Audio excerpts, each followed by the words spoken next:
പുതുപ്പള്ളി പെരുന്നാൾ 2026 മെയ് മാസം 3-ാം തീയതി ഞായറാഴ്ച പെരുന്നാൾ സാംസ്കാരിക സമ്മേളനം കൃത്യം 11 മണിക്ക് വടക്ക് വശത്തെ പന്തലിൽ ആരംഭിക്കുന്നതും ഇടവക മെത്രാപ്പൊലീത്ത അഭിവന്യ ഡോക്ടർ യൂഹാനോൻ മാർ ദിയസ്കോറോസ് സെർമനസ് കൊണ്ട് അന്നേ ദിവസം വിശുദ്ധ മൂന്നിന്മേൽ കുർബാനയ്ക്ക് മുഖ്യ കാർമ്മികത്വം വഹിക്കുന്നതും പ്രസ്തുത സമ്മേളനത്തിൽ അനുഗ്രഹ പ്രഭാഷണം നടത്തുന്നതുമാണ്.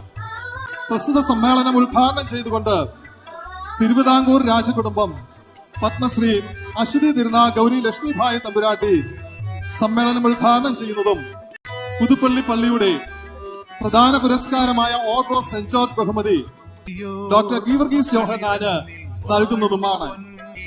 വിവിധ സാമുദായിക സാംസ്കാരിക നേതാക്കന്മാർ പ്രസ്തുത സമ്മേളനത്തിൽ ആശംസകൾ അർപ്പിച്ചുകൊണ്ട് സംസാരിക്കുന്നതാണ്.